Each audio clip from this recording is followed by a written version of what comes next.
David Morales was 39 years old, a seasoned night guard who had worked more than his fair share of long, lonely shifts. Office buildings, parking lots, even the occasional high school campus during construction. He'd seen it all, at least that's what he thought. One evening, he was called in for a temporary assignment, watching over an abandoned hospital on the edge of town. The building was being slowly prepped for demolition and repurposing, but in the meantime, the construction company needed a guard at night to make sure no vandals or thieves broke in. Easy money, David thought.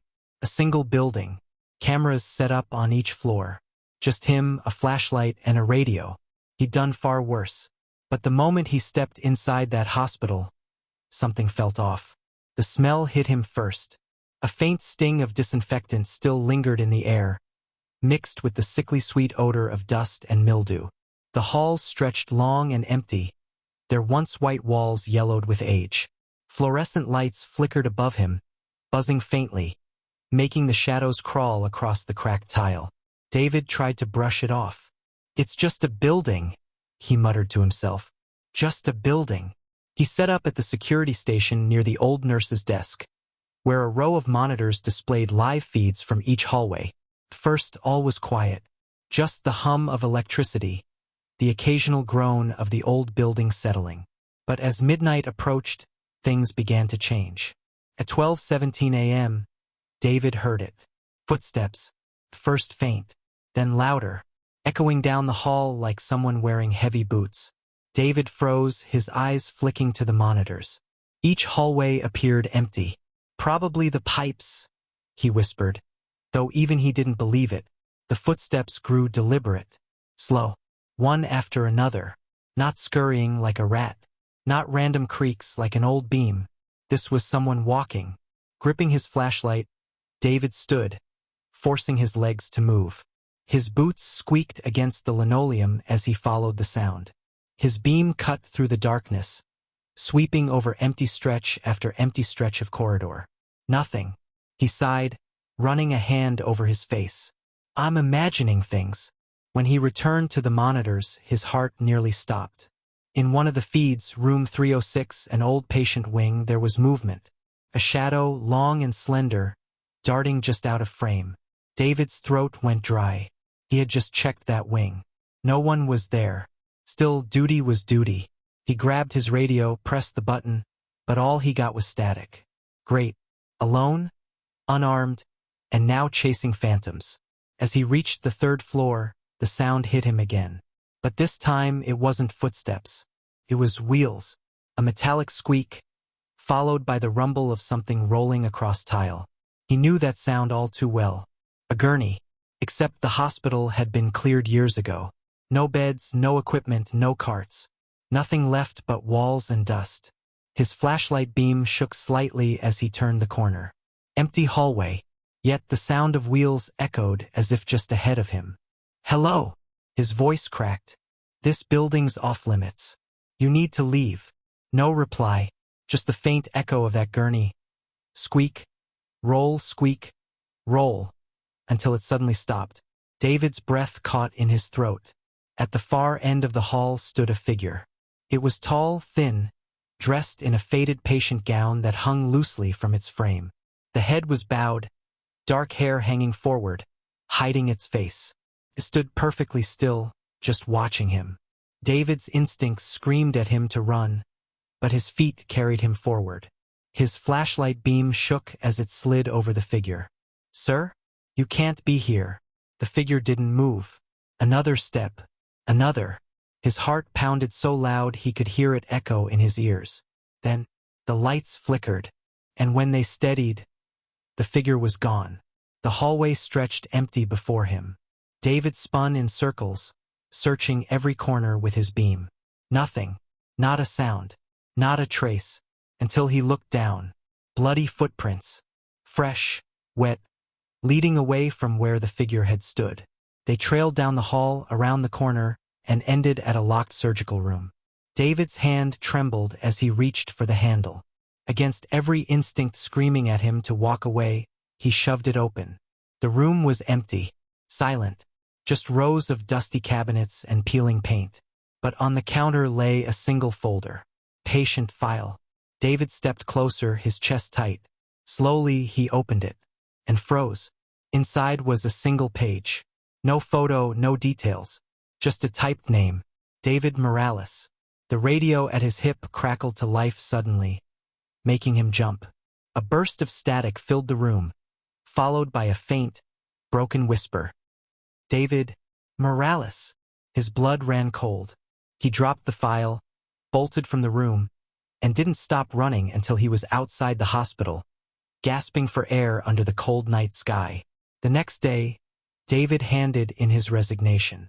No amount of money was worth stepping foot back inside that place. He never took another hospital assignment again. And to this day, he swears the building wasn't empty that night. Studio microphone, narrator's voice. Some places don't want to be guarded. They want to be left alone.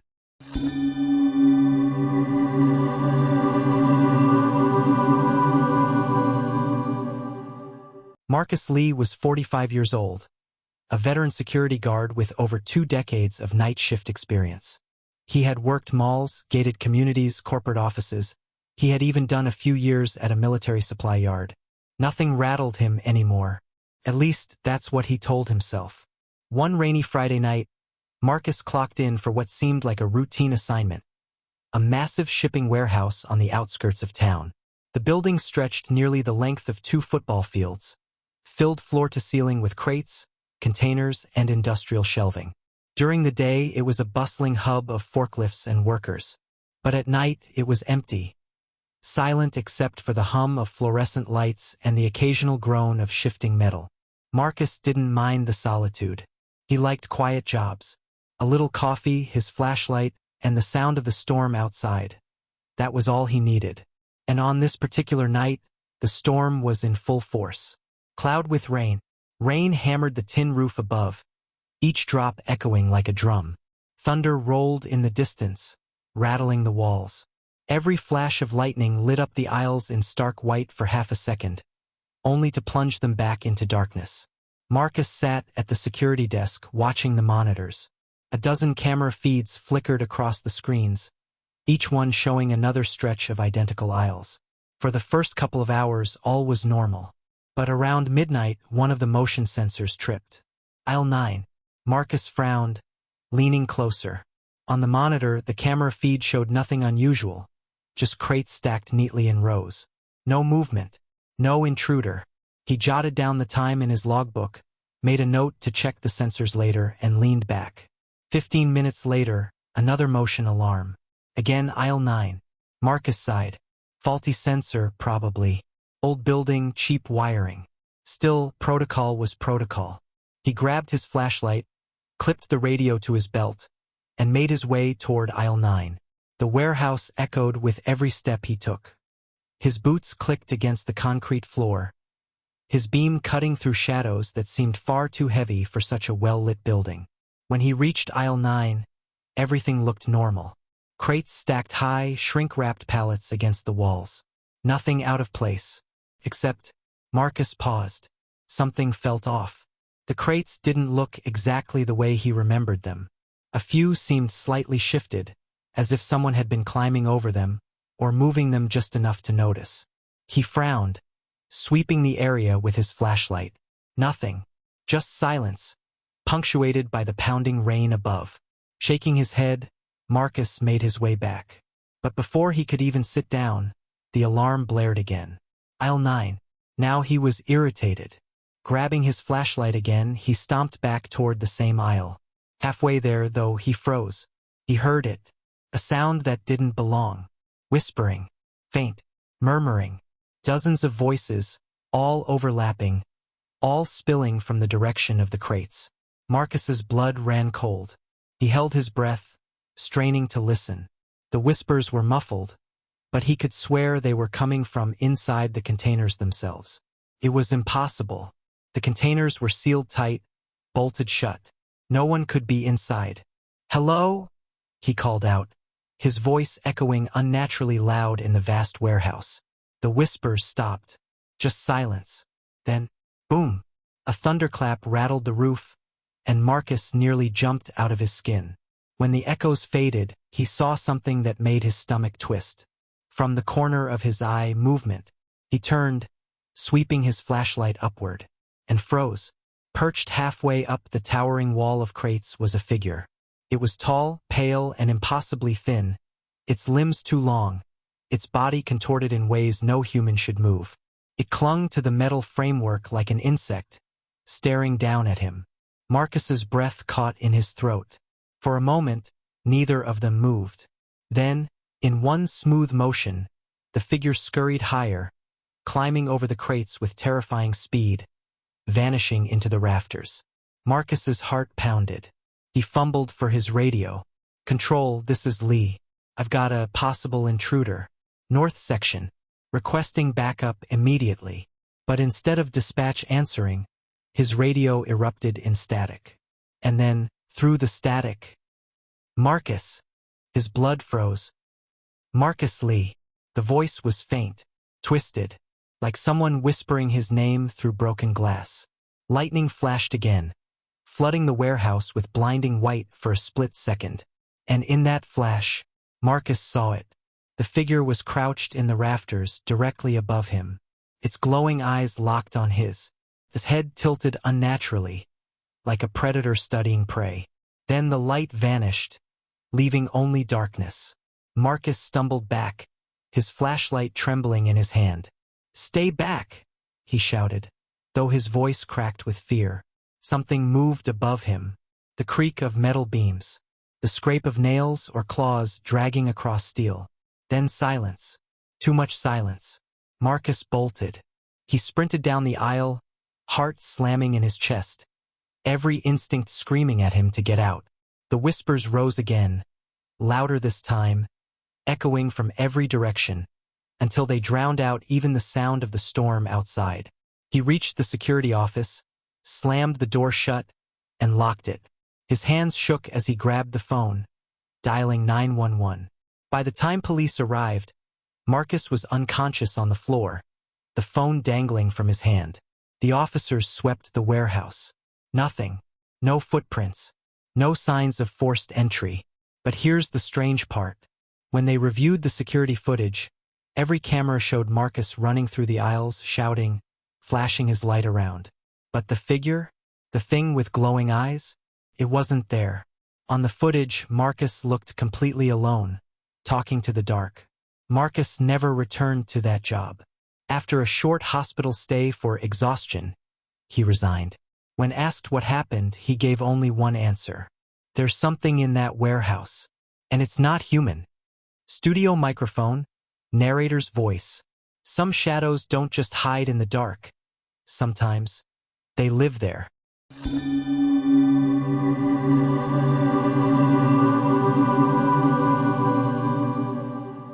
Ethan Carter was only 28 when he landed his first real security job.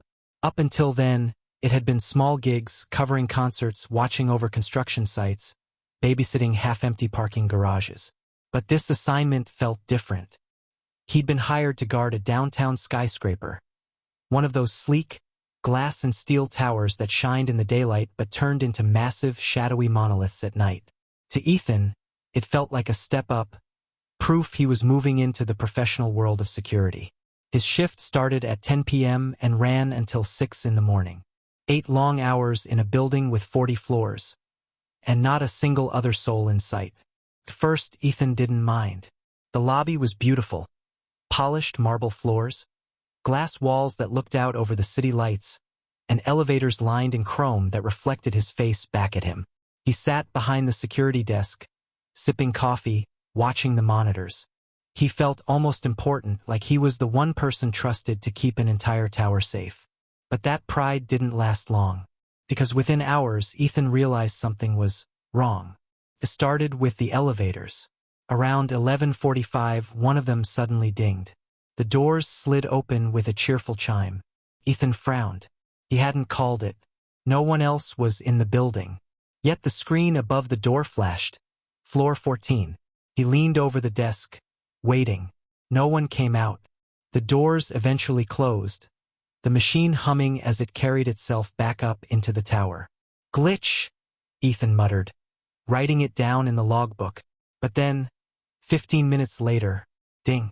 The second elevator opened. Same thing. No one there. Destination. Floor 14. And then again. And again. By 1 a.m., Ethan had counted 4 trips to the 14th floor. Always empty, always uncalled. That's when the phone rang. The security desk phone rarely rang, especially at night. Ethan picked it up quickly, pressing it to his ear. Hello? Security office. Silence. No voice. No words. Just breathing. Slow. Steady. He pulled the receiver away, staring at it like it might bite him. After a few seconds, the line went dead. Uneasy now, Ethan glanced at the monitors. One of the feeds caught his eye, the office-level cameras. He scanned through until he reached the 14th floor, and his stomach dropped. There was someone sitting at a desk. At first glance, it looked like a normal office worker. Shirt, tie, sitting upright in a chair, head slightly bowed. Except the 14th floor had been vacant for months. The entire office was cleared out, desks empty, chairs stacked. Ethan leaned closer to the monitor, heart pounding. The figure didn't move, just sat there, frozen in place. His radio crackled suddenly. He flinched. Static hissed across the channel, and then, faintly, he heard breathing, the same as on the phone. Okay? Ethan muttered, his voice shaking. I have to check this out. Grabbing his flashlight, Ethan made his way to the elevators. His reflection stared back at him in the polished chrome doors, pale and nervous. When the car opened, he stepped in, pressing the button for 14. The ride up was agonizingly slow. The fluorescent light inside flickered with each jolt of the cables. His ears popped slightly as the elevator climbed. Finally, the doors slid open, and a wave of cold air washed over him. It was freezing, much colder than the rest of the building, as if the air conditioning had been cranked to the max. His breath came out in faint white puffs. The floor was silent, too silent. He stepped out, flashlight beam cutting across the empty office. Rows of desks stood bare, chairs tucked in neatly. No signs of life, yet papers fluttered across one of the desks, scattering as though a wind had blown through. But there were no open windows. Ethan swallowed hard. His footsteps echoed unnaturally loud as he walked further in. That's when the computers flickered. Every single monitor on the floor suddenly powered on, bathing the room in a ghostly glow. Screens filled with code, gibberish scrambled text. The buzzing of their fans filled the silence. Ethan spun, his light darting from screen to screen. And then he saw it. At the far end of the room, standing between the rows of cubicles, was a man in a business suit. At least it looked like a man. He was tall, shoulders broad beneath the dark suit. But where his face should have been, there was nothing. Just smooth, pale skin. No eyes, no nose, no mouth. Ethan froze, his entire body locking up. His flashlight trembled in his hand. The figure tilted its head, slowly, almost curiously. Then it took a step forward. And another. The sound of its footsteps echoed across the floor, measured and deliberate. Ethan stumbled back. "Stay back!" he shouted, though his voice cracked with terror. The faceless man didn't stop, didn't speak, didn't hesitate, just kept walking toward him one step at a time. Ethan spun and ran. His boots pounded across the polished floor as he sprinted toward the emergency stairwell. He slammed through the door, taking the stairs 2 at a time. His chest burned, his legs ached, but he didn't care. When he shoved open the stairwell exit door, he expected to see the lobby. Instead, he was back on the 14th floor. The same cold office, the same rows of desks, and the faceless man, closer now. Panic surged. Ethan bolted for the elevators, hammering the down button. The doors opened with a cheerful ding, but when he stepped inside and the doors slid shut, he felt it. He wasn't alone. He didn't dare turn his head, but he felt a presence standing right behind him. The air turned icy, his breath shaking as the car began to descend. But when the doors opened again, he was still on the 14th floor. The faceless man stood in front of him, waiting. Ethan screamed and ran again, this time in blind panic. Every hallway twisted back into the same place. Every door led him to the same desks, the same screens, the same cold air. No matter where he went, he was trapped. And with each turn, the faceless man was closer. Until finally, everything went black. When Ethan opened his eyes, he was slumped behind the security desk in the lobby. The sun was rising, spilling pale light across the glass walls. The building was silent, normal, warm again. The phones didn't ring. The monitors showed empty floors. Ethan sat there, trembling, unable to explain what had happened. When his supervisor arrived, Ethan handed in his badge and uniform without a word. He never worked in a skyscraper again. And to this day, he refuses to take a job higher than the ground floor. Studio microphone, narrator's voice. Some buildings hold more than memories. Some offices never really close. And some workers never really leave.